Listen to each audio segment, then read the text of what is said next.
so cute. He's so much better than Lysander. I'm so happy I ended up with him. I'm just so excited to be married to Helena. Like, she's so pretty, and I just really love her. Lysander is just so attractive. Like, we've been friends since we were little kids, and I'm so glad we got married, and I'm so glad Demetrius is over me, because goodness knows. I love Hermia so much. Like, we were just supposed to be together. It was just meant to be. 'Tis strange, my Theseus, that these lovers speak of. More strange than true. I never may believe these antique fables, nor these fairy toys. Lovers and madmen have such seething brains, such shaping fantasies that apprehend more than cool reason ever comprehends. The lunatic, the lover, and the poet are of imagination all compact. But all the story that the night told over, and all their minds transfigured itself together, much more witnesseth than fancy's images, and grows to something of great constancy, but howsoever strange and admirable. Here come the lovers, full of joy and mirth. Joy, gentle friends, joy and fresh days of love accompany your hearts. Waiting your royal walks, your board, your bed. Come now, what masks, what dances shall we have, to wear away this long age of 3 hours between our after-supper and bedtime? Where is our usual manager of mirth? What revels are in hand? Is there no play to ease the anguish of a torturing hours? Call Philostrate. Here, mighty Theseus, there is a brief how many sports are right. Make choice of which your highness will see first. The battle with the centaurs, to be sung by an Athenian eunuch to the harp. Will none of that. The riot of the tipsy bacchanals, tearing the Thracian singer in their rage. That is an old device, and it was played when I from Thebes came last to conquer it. The thrice 3 muses mourning for the death of learning, late deceased in victory. That is some satire, keen and critical, not sorting with the nuptial ceremony.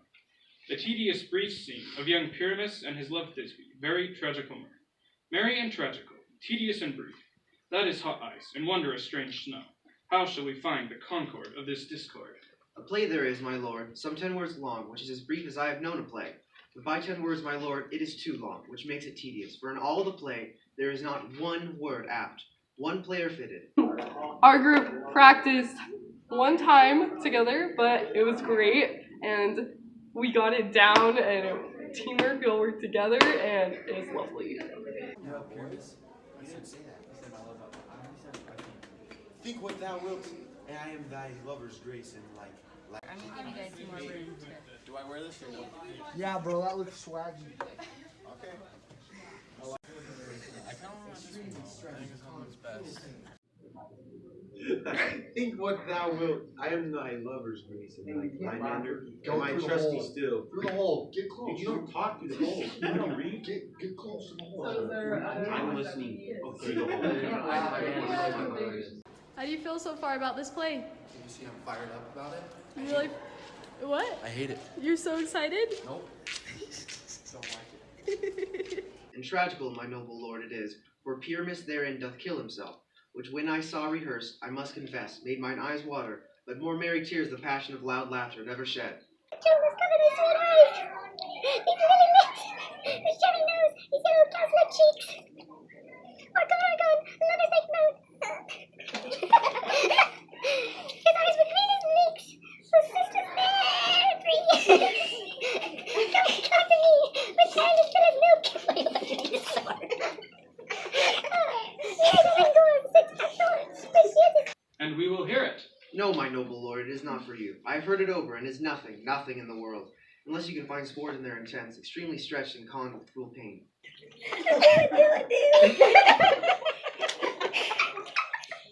I will hear that play, for never anything can be amiss, when simpleness and duty tender.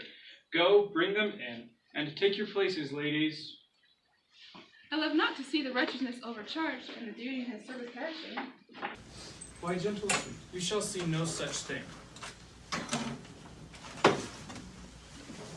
He says they should do nothing in this kind. The kind are we, to give them thanks for nothing. Our sport shall be to take what they mistake, and what poor duty cannot do, noble respect takes it in might, not merit.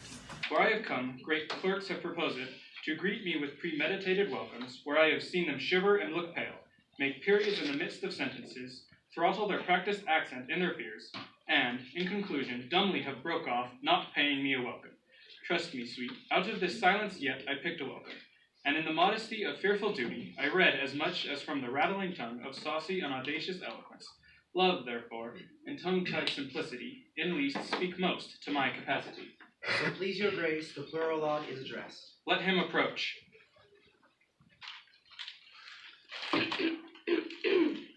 If we offend, it is with our goodwill, that you should think we come not to offend, but with goodwill, to show our simple skill. That is the true beginning of our end. Consider then, we come but in despite. We do not come as minding to content you. Our true intent is all for your delight. We are not here that you should here repent you. The actors are at hand, and by their show you shall know all that you are like to know. This fellow doth not stand upon points. He hath rid his prologue like a rough colt. He knows not the stop. A good moral, my lord. It is not enough to speak, but to speak true. And if he hath played on this prologue like a child on a recorder, sound but not in government. His speech was like a tangled chain, nothing impaired, but all disordered. Who is next? This man is Pyramus. If you would know, this beauteous Lady Thisbe is certain. This man with lime and rough cast doth present wall, that vile wall which did these lovers sunder. And to through walls chain, poor souls they are content to whisper, at the which let no man wonder. This man with lantern, dog, and bush of thorn presenteth moonshine. For if you will know, by moonshine did these lovers sink no scorn. To meet at Ninus' tomb, there to woo. This grisly beast, which line hight by name, the trusty Thisbe, coming first by night, did scare away, or rather did affright. Let lion, moonshine, wall, and lovers twain at large discourse, while here they do remain. I wonder if the lion be to speak. No wonder, my lord, one lion may when many asses do. In the same interlude it doth befall that I one snout by name present a wall, and such a wall as I would have you think, that had it in a crannied hole or chink, through which the lovers Pyramus and Thisbe did whisper often, very secretly, this loam, this rough cast, and this stone doth show, that I am that same wall, truth is so, and this the cranny is, right and sinister, through which the fearful lovers are to whisper. Would you desire lime and hair to speak better? It is the wittiest partition that ever I heard discourse, my lord. Pyramus draws near the wall. Silence. O grim looked night, O night with hue so black, O night, whichever art when day is not. O night, alack, alack, alack. I fear my Thisbe's promises forgot, and though, O wall, O sweet, O lovely wall that stands between your father's ground and mine, thou wall, O sweet and lovely wall, show me thy chink to blink through with mine eye. Thanks, courteous wall, to shield thee will for this. But what see I? No Thisbe do I see, a wicked wall through whom I see no bliss. Cursed by these thy stones for thus deceiving me. The wall, methinks, being sensible, should curse again. No, in truth, sir, he should not, deceiving me in Thisbe's queue. She is to enter now, and I am to spy her through the wall. You shall see it will fall, Pat, as I told you, yonder she comes. Oh, wall, oh, up, thou heard my moans, reporting my fair Pyramus and me. My cherry lips have often kissed thy stones with lime and hair knit up in thee. I see a voice, now will I to the chink, to spy, and I can hear my Thisbe's face. Thisbe! My love, thou art my love, I think. Think what thou wilt, I am thy lover's grace, and like Lymander am I trust thee still. And I, like Helen, till the fates me kill. Not Shaphless to Procrus was so true. A Shaphless to Procrus, I'm to you. Oh, kiss me through the wall, the whole of this vile wall.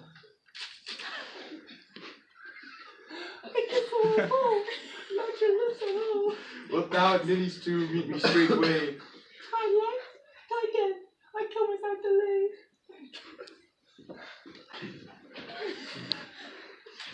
Thus have I, wall, my part discharged so, and being done, this wall away doth go. Now is the mural down between the two neighbors. No remedy, my lord, when wells are so willful to hear without warning. This is the silliest stuff that I have ever heard. The best in this kind are but shadows, and the worst are no worse if imagination amend them.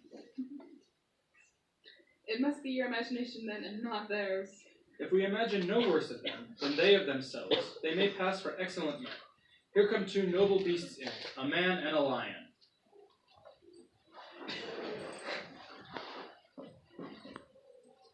You ladies who use gentle hearts to fear the smallest monstrous mouse that creeps on the floor, may now perchance both quake and tremble here, when lion rough in wildest rage doth roar. Then now that I, as snug the joiner, am a lion's spell, nor else is no lion's dam. For if I should as lion come and strive into this place, there 'twere pity all my life. A very gentle beast, and of a good conscience. The very best of beast, my lord, that e'er I saw. This lion is a very fox for his valor. True, and a goose for his discretion. Not so, my lord, for his valor cannot carry his discretion, and the fox carries the goose. His discretion, I am sure, cannot carry his valor, for the goose carries not the fox. It is well, leave it to his discretion, and let us listen to the moon. This lanthorn doth the horned moon present. He should have worn the horns on his head. He is no crescent, and his horns are invisible within the circumference. This lanthorn doth the horned moon present. Myself to man in the moon do seem to be. This is the greatest error of all the rest. The man should be put into the lanthorn. How else is it the man in the moon? He dares not come there for the candle, for you see it is already in snuff. I am wary of this man. Would he would change? It appears, by his small light of discretion, that he is in the way, but yet, in courtesy, and all reason, we must stay the time. Proceed, moon. All that I have to say is to tell you that the lanthorn is the moon, I the man the moon, this thorn bush my thorn bush, and this dog my dog. Why, all these things should be in the lanthorn, for all these are in the moon. But silence, here comes Thisbe. This old mini's tune. Where is my love? Oh.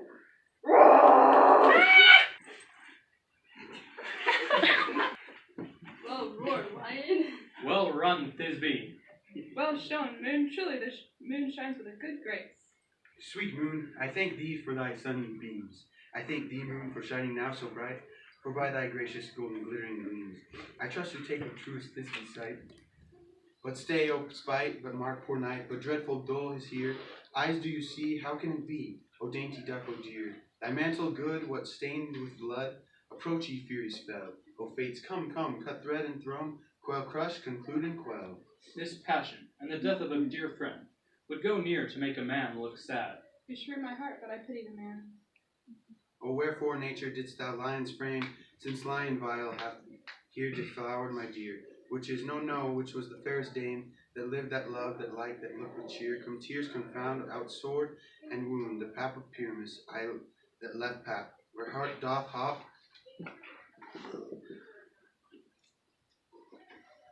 Thus die, thus.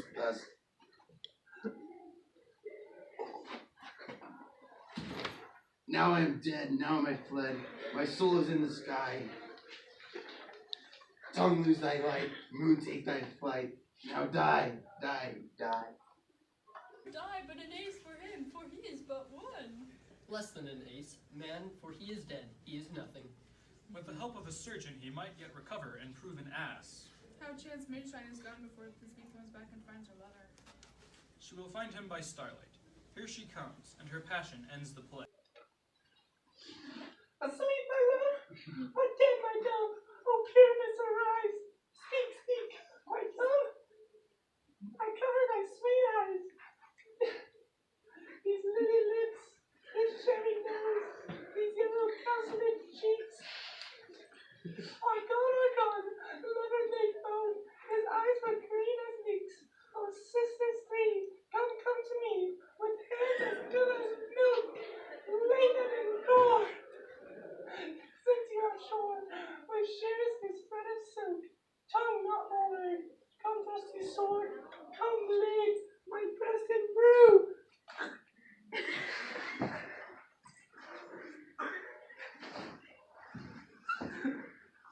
Farewell, friends. That's the end. Adieu.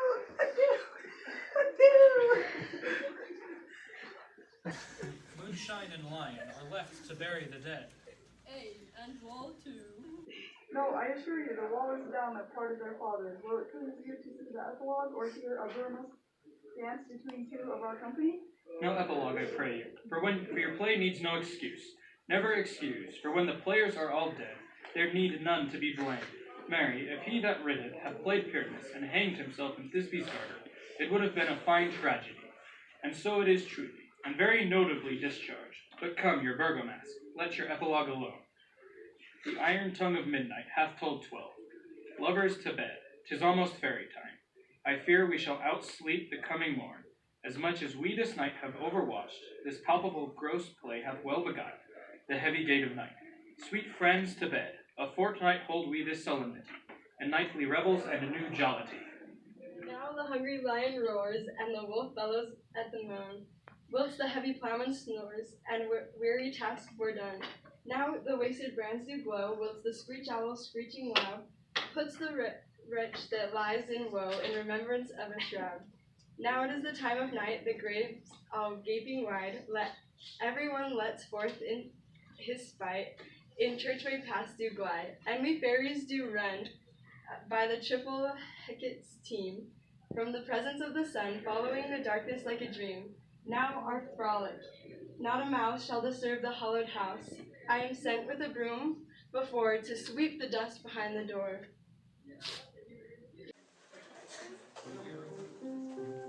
Through the house give glimmering light, by the dead and drowsy fire. Every elf and fairy sprite hop as light as bird from briar. And this ditty after me, sing and dance it trippingly.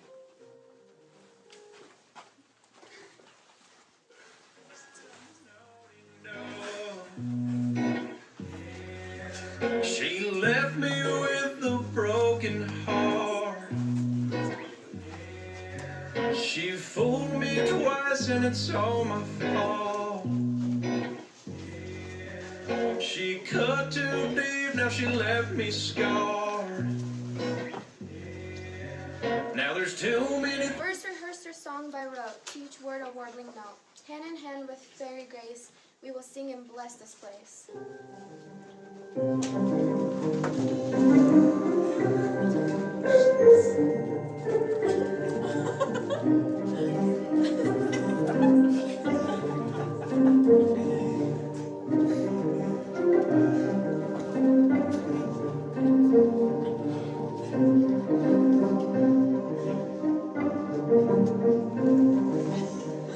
Now until the break of day, through this house each fairy stray, to the best bride bed will we, which by us shall blessed be, and the issue there create ever shall be fortunate, so shall all the couples three, ever true and loving be, and the blots of nature's hand shall not in their issue stand, never mole, hairlip, nor scar, nor mark prodigies such as are, despised in nativity, shall upon their children be, with this field do consecrate.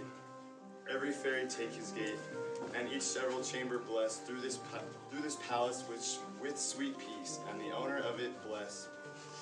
Ever shall in safety rest, trip away, make no stay, meet me all by break of day. If we shadows have offended, think but this, all is mended, that you have but slumbered here, while these visions did appear. And this weak and idle theme, no more yielding but a dream. Gentles, do not reprehend, and if you pardon, we will mend. And I am an honest puck, and we have earned luck. Now, to escape the serpent's tongue, we will make amends ere long, else the puck is a liar call. So good night to you all. Give me your hands, and if we were friends, a robin shall rest and restore amends.